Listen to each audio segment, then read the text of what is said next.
आइए दोस्तों, Kings academy Chandrapur में आपका स्वागत है। और दोस्तों, आज जो हम टॉपिक लेने वाले हैं बहुत ही शानदार, जानदार, धमाकेदार वाला होने वाला है दोस्तों टॉपिक। मैं किंग्स एकेडमी आप इंग्लिश चंद्रपुर से डांगरे सर। तो दोस्तों, वक्त को जाया न करते हुए चलिए शुरुआत करते हैं। एन एस्ट्रोलॉजर्स डे 12th का ये लेसन है, तो उसकी स्टोरी भी हम आपको बताएंगे एक आध दिन किसी दिन। तो अभी फ़िलहाल हम चलते हैं ग्रामर की तरफ। तो इस लेसन में जो ग्रामर आई है सिलेक्टेड है, तो वो देखते हैं। और चूंकि ग्रामर का दोस्तों ट्रेंड अभी चेंज हो गया है, तो फिलहाल अब एमसीक्यूज़ आ रहे हैं। लेकिन अगर एमसीक्यूज़ अपने को कब बनेंगे दोस्तों? अपने को एमसीक्यूज़ तब बनेंगे जब अपने को ग्रामर अच्छे से आती होगी, तभी हम 4 ऑप्शन में से कोई भी हम ले सकते हैं, बराबर है। तो चलिए शुरुआत करते हैं। तो पहला क्वेश्चन है, the colour scheme never failed. इसको अफर्मेटिव बनाना है दोस्तों। अब यहाँ पर ध्यान देना, अफर्मेटिव का मतलब ये नहीं होता कि नेवर हटा दो। इसका मीनिंग ये होता है कि remove never but without changing the meaning, यानी ये सेंटेंस का जो मीनिंग है वही रहेगा, मीनिंग चेंज नहीं होगा। एक एग्जांपल बता दूं आपको मैं, जैसे he is a good boy. समझिए दोस्तों, he is a good boy. अगर मैं आपको कहूँ कि इसको नेगेटिव बनाना है, तो आप क्या बोलेंगे? He is not a bad boy. Meaning change हुआ क्या? नहीं हुआ। तो दोस्तों उसमें भी वैसा ही है। The colour scheme never failed, उसने जो एस्ट्रोलॉजर था उसकी कलर स्कीम जो थी वो कभी फेल नहीं हुई। ठीक है, तो अब शुरुआत करते हैं। तो हमको क्या करना है, इसको अफर्मेटिव बनाना है। देखते हैं तो हमारा आंसर क्या हो जाएगा। The colour scheme was always successful. The colour scheme was always successful. तो हमने क्या किया, यहाँ पर ये नेगेटिव था, हमने उसको अफर्मेटिव बना दिया है। नॉट भी हटा दिए। लेकिन दोस्तों इसमें एक खास बात ये समझिए, इसमें करना क्या है, एक तो नॉट हटा देना है और जो एडजेक्टिव रहता है उसका अपोजिट फॉर्म डाल देना है यहाँ पर। ठीक है, फेल का हमने सक्सेसफुल ले लिया और इसको एडजेक्टिव के तौर पर बना दिया। उसकी कलर स्कीम कभी फेल नहीं हुई, मतलब जो डेंटिंग पेंटिंग करता था चेहरे पे जो एस्ट्रोलॉजर, वो फेल नहीं हुई। फेल नहीं हुई मतलब वो हमेशा उस काम में सफल रहा। The colour scheme was always successful. ठीक है, the place was lit up by shop lights. इसको वाइज बनाना है दोस्तों। तो द शॉप से शुरू करेंगे। Shop lights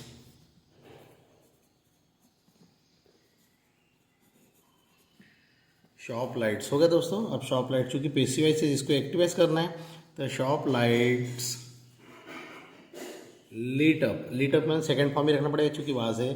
shop lights lit up the place.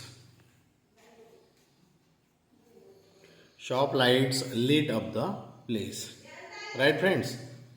और अगला सेंटेंस है अपने पास में, you have an impetuous nature and a rough exterior. Not only but also.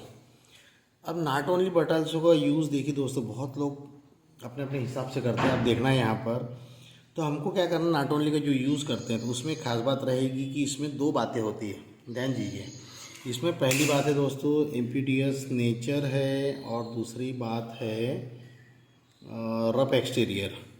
ठीक है, ये 2 बातें होती हैं। नॉट ओनली न केवल बल्कि भी। तो पहली बात कौन सी है? इम्पीडियस नेचर। कुछ लोग क्या करते हैं, नॉट ओनली शुरू में लगा देते हैं। तो कहाँ शुरू में लगाना है, कहाँ बाद में लगाना है, ये मैं आपको बताऊंगा, क्योंकि इस क्वेश्चन में फिलहाल रिक्वायरमेंट नहीं है। तो देखते हैं। तो यू हैव, अपना आंसर क्या हो जाएगा यहाँ पर? You have. अब पहली बात के पहले 2 बातें हैं यहाँ पर, ये पहली बात है। तो you have not only impetuous nature. अब यहाँ पर क्या होगा दोस्तों, ये जो एंड है, ध्यान रखिए, ये एंड यहाँ से हट जाएगा। कभी ध्यान रखिए, नॉट ओनली बट आल्सो में एंड हट जाएगा।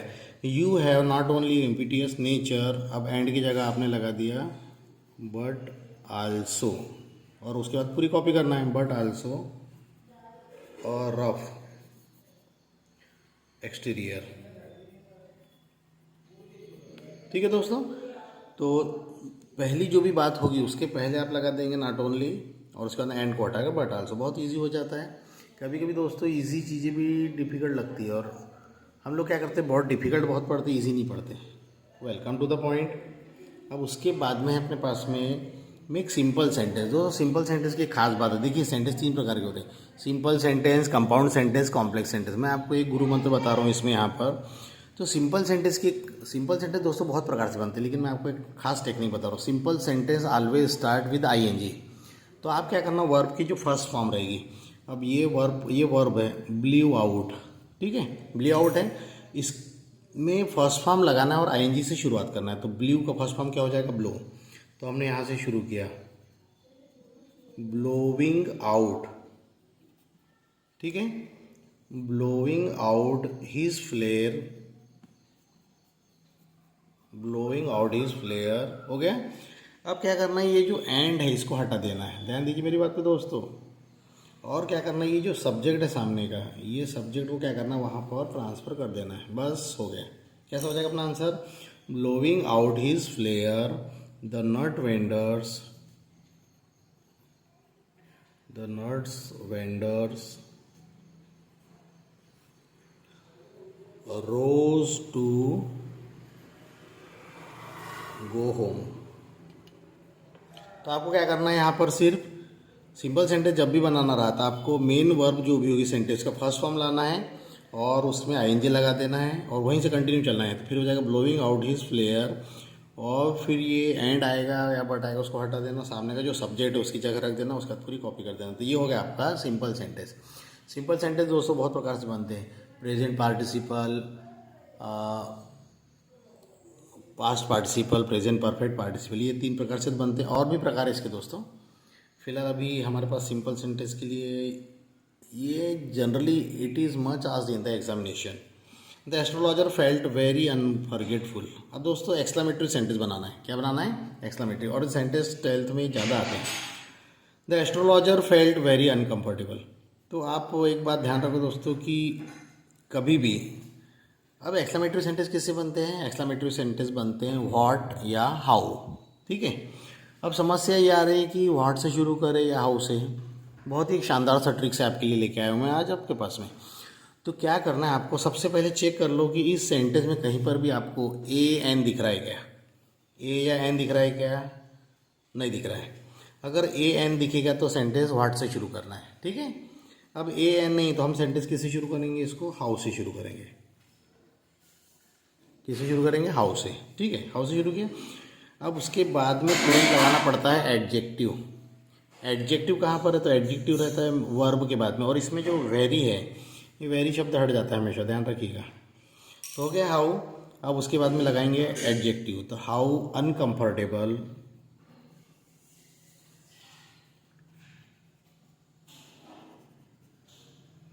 ठीक है, हाउ अनकंफर्टेबल, ये हो गया हाउ अनकंफर्टेबल, ये खत्म हो गया। उसके बाद बिल्कुल सामने आ जाइए, द एस्ट्रोलॉजर,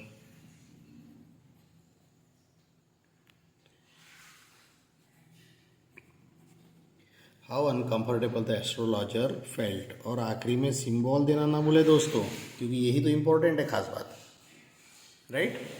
तो उस ये हो गया हमारा एक्सक्लेमेटरी सेंटेंस। तो एक्सक्लेमेटरी सेंटेंस में खास बात क्या होगी कि वो हाउ या व्हाट से शुरू करना है। You have to start your exclamatory sentence with how or what, and if you don't get a or n then start your sentence with how, and if you get a or n then start your sentence with what। इसलिए generally आप देखते हैं कि what वाले sentence जो exclamatory रहते हैं, हम क्या बोलते हैं, what a beautiful building, what an intelligent boy you are, right, what a beautiful sight. तो व्हाट के बाद क्या सुन रहे हैं, हम देख रहे हैं ए या एन आ रहा है, what an honest man you are, right friends. चलिए आगे चलते हैं। He made preparation to bundle up.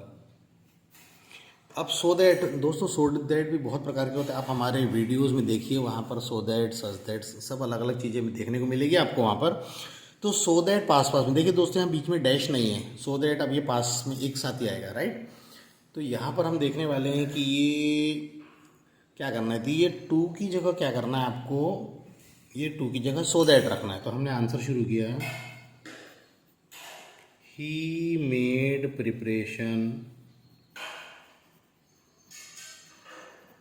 He made preparation, हो गया। अब ये टू की जगह क्या करना है, सो दैट रख दे, यहाँ पर ये रख दिया so that, he made preparation so that, हो गया सो दैट। उसके बाद आएगा दोस्तों, उसके बाद में आएगा सब्जेक्ट देना है यहाँ पर, सो दैट के बाद सब्जेक्ट लेंगे, सब्जेक्ट हो गया ही, राइट, ये वाला सब्जेक्ट ले लिए।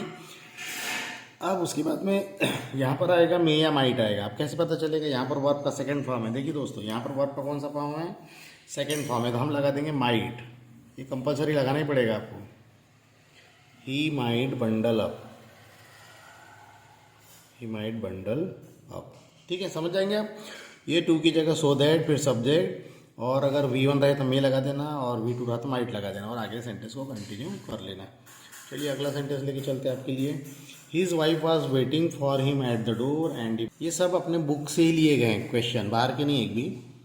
एन एस्ट्रोलॉजर्स डे से लिए गए। इसको भी सिंपल सेंटेंस बनाना है। तो मैंने आपको आइडिया बताया, सिंपल सेंटेंस किसी शुरू होगा, ING से शुरू होगा।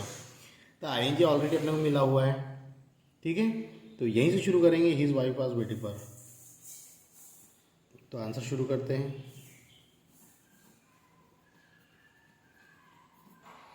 Waiting for him at the door. देखिए दोस्तों, मैंने जैसे बताया था कि आपको कभी भी इधर देखिए, ये सिंपल सेंटेंस में एंड हटा दिए, तो यहाँ पर एंड हटा देंगे। और अब जो चूँकि सब्जेक्ट बढ़ता है तो उसको क्या करेंगे, हम यहाँ पर ट्रांसफ़र कर देंगे। ING से शुरू करना सिंपल सेंटेंस, ऑलरेडी दिया हुआ अपने को, गिवन है। तो waiting for him at the door, अब यहाँ पर एंड की जगह सब्जेक्ट रखना था, हिज वाइफ। अब यहाँ पर क्या हो जाएगा, his waiting for him at the door, his wife, his wife. अब यहाँ पर वाज नहीं लेंगे दोस्तों, क्योंकि वर्ब आ गई अपने पास में, डिमांडेड। डायरेक्ट अपन क्या करेंगे, यहाँ पर वर्ब ले लेंगे, डिमांडेड एक्सप्लेनेशन, एक्सप्लेनेशन। बहुत इजी दोस्तों। तो क्या करना है, सिंपल सेंटेंस ING शुरू करना, waiting for him at the door, और एंड की जगह क्या करना, सामने का सब्जेक्ट रख देना और वर्ब ऑब्जेक्ट रख देना, बस हो जाएगा। बहुत इजी हो जाएगा आपके लिए। उसका दोस्तों आप ये बिल्कुल मत सोचिए कि वीडियो लेंदी या लंबा हो रहा है, लेकिन दोस्तों इसमें क्वालिटी मिलेगी आपको। अब चलते हैं, यूज़ वर्ड रिग्रेट। देखिए दोस्तों, वेरिएशंस बहुत रहते हैं, आपको समझते चलना कि कैसे कैसे आंसर हो सकते हैं। He shook his head regretfully, ठीक है, ही शुक हीज हेड रिग्रेटफुली। अब रिग्रेटफुली क्या है दोस्तों, ये एडवर्ब है। एडवर्ब कैसे पहचाने आपने, LY लगे है, ठीक है। तो ये LY हमको, अब हमारे सेंटेंस में LY नहीं आना चाहिए। अब हमको क्या करना चाहिए, यहाँ पर LY को हटाना है, तो उसमें क्या करना पड़ेगा, use word regret and rewrite. लेकिन मीनिंग चेंज नहीं होगा दोस्तों। ही शुक हीज हेड रिग्रेटफुली, उसने दुख से अपना सिर हिलाया। रिग्रेट है ना, पछतावे से अपना सिर हिलाया। शुरू करते हैं आंसर। ही शुक हीज हेड, ही शुक हीज हेड। तो अब हमारे बोलने में क्या रहा, उसने दुख से या पछतावे से। यहाँ पर इसका मीनिंग क्या आ रहा है दोस्तों, LY का मीनिंग होता है से। तो इसमें हम कुछ ऐसा ऐड करें कि वो से आ जाए, तो हम यहाँ पर विद ऐड कर रहे हैं। He shook his head with regret.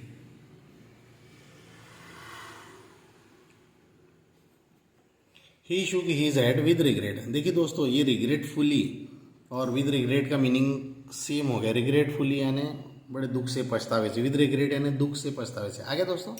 यहाँ पर क्या हो रहा है कि सेम वही चीज़ यहाँ पर है, लेकिन फ़र्क ये है कि यहाँ पर हमने एडवर्ब था, अब हमने यहाँ पर एडवर्ब को रिप्लेस कर दी विद के साथ में। ये अपना आंसर हो गया। बहुत आसान है दोस्तों। अभी एक नया पैटर्न और आ रहा है, क्योंकि ये पैटर्न आपने हमारे नाउन वाले पैटर्न में सीखा होगा।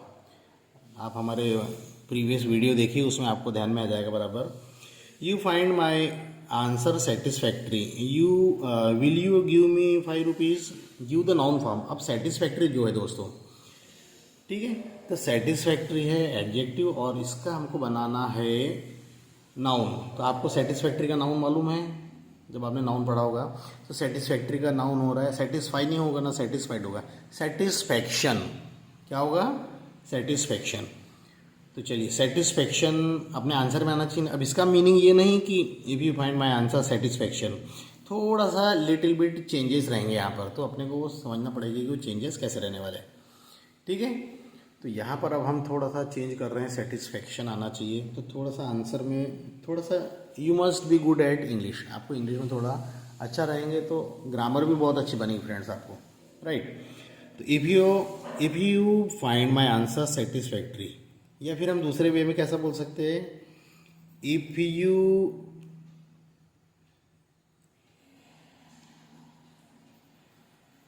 हैव सेटिस्फैक्शन,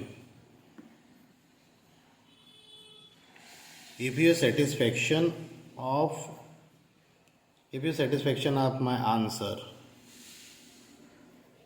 देखो if you find my answer satisfactory, यदि आपको मेरा आंसर सेटिस्फैक्ट्री लगे, इसका मीनिंग क्या है?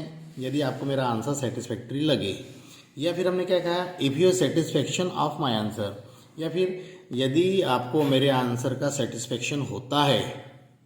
ओके, बस अगले सेंटेंस को कॉपी कर दीजिए आप। Will you give me 5 rupees?